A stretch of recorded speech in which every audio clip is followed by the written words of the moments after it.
ಈ ದಿನ ಸಂಜೆ 4:15 4 ಗಂಟೆ 5 ಗಂಟೆ ಮಧ್ಯಾವಧಿಯಲ್ಲಿ PSI ಕೋಲಾರ ತಮ್ಮ ಸಿಬ್ಬಂದಿ ಜೊತೆ ಈ ರೀತಿ ಯಾವುದು ಇಸ್ಪೀಟ್ ಜೂಜಾಟ ನಡೀತಾ ಇದೆ ಆ ಮಾಹಿತಿ ಮೇರೆಗೆ ಈ ಭಾಗದಲ್ಲಿ ಬಂದಿರ್ತಾರೆ. ಆವಾಗ ಇಲ್ಲಿ ಇಸ್ಪೀಟ್ ನಡೆಸುವವರು ಅಲ್ಲಿ ವಾಚರನ್ನು ಒಂದು ಹೊರಗಡೆ ಇಟ್ಟಿರ್ತಾರೆ. ಆ ವಾಚರ್ ಇಂಥ ಪೊಲೀಸ್ ಪಾರ್ಟಿ ಬರ್ತಾ ಇದೆ ಅಂತ ಇವರಿಗೆ ಮುನ್ಸೂಚನೆ ಕೊಡ್ತಾನೆ. ಮುನ್ಸೂಚನೆ ಬಂದ ತಕ್ಷಣ ಇಲ್ಲಿ ಇಸ್ಪೀಟ್ ಆಡುವವರು ತಪ್ಪಿಸ್ಕೊಳ್ಳೋಕ್ಕೆ ನೋಡ್ತಾರೆ. ಅದರಲ್ಲಿ ಕೆಲವು ಜನ ಲ್ಯಾಂಡಲ್ಲಿ ಹೋಗಿದ್ದಾರೆ ಮತ್ತು ಕೆಲವು ಜನ ಸುಮಾರು 8 ಜನ ಬಂದ ಮಾಹಿತಿ ಪ್ರಕಾರ 8 ಜನ ಒಂದು ತೆಪ್ಪದಲ್ಲಿ ಬಂದು ಈ ಬ್ಯಾಕ್ ವಾಟರನ್ನು ದಾಟಿ ಆ ಕಡೆ ಹೋಗಲಿಕ್ಕೆ ನೋಡ್ತಾರೆ. ಸೊ ಅದರಲ್ಲಿ ಸ್ವಲ್ಪ ಬ್ಯಾಲೆನ್ಸ್ ತಪ್ಪಿ ಅದು ಮುಳುಗಡೆ ಆಗಿರುತ್ತದೆ. ಇದರಲ್ಲಿ 2 ಜನ ಈಜಾಡಿ ತಡಕ್ಕೆ ಬಂದಿರ್ತಾರೆ ಮತ್ತು ಇನ್ನು 6 ಜನ ಅದು they suspect to B drowned. ಅದರಲ್ಲಿ ಒಂದು ಬಾಡಿ ಸಿಕ್ಕಿದೆ ಮತ್ತು 5 ಜನಕ್ಕೋಸ್ಕರ ಈಗ ನಾವು ಹುಡುಕಾಡ್ತಾ ಇದ್ದೀವಿ.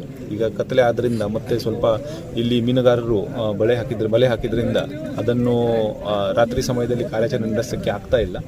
ಮತ್ತು ಅದನ್ನು ಬೆಳಿಗ್ಗೆ ಅರ್ಲಿ ಮಾರ್ನಿಂಗ್ ನಾವು ಕಾರ್ಯಾಚರಣೆ ಮತ್ತೊಮ್ಮೆ ಪ್ರಾರಂಭಿಸ್ತೀವಿ. ಮತ್ತು ಇದು ಎಷ್ಟು ಜನ ಒಳಗಡೆ ಇದ್ದಾರೆ ಅವರಿಗೆ ಸಹ ಇನ್ನು 5 ಜನ ಸಸ್ಪೆಕ್ಟೆಡ್ ಅವರಿಗೆ ಹುಡುಕಬೇಕಾಗಿದೆ.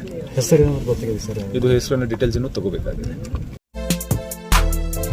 बीजापुर शहर में इनामदार मोटर्स अतियास multi brand electric vehicles showroom, एक ही छत के नीचे कई कंपनियों की अलग अलग इलेक्ट्रिक व्हीकल इनामदार मोटर्स अतियास multi brand electric vehicles showroom में उपलब्ध है।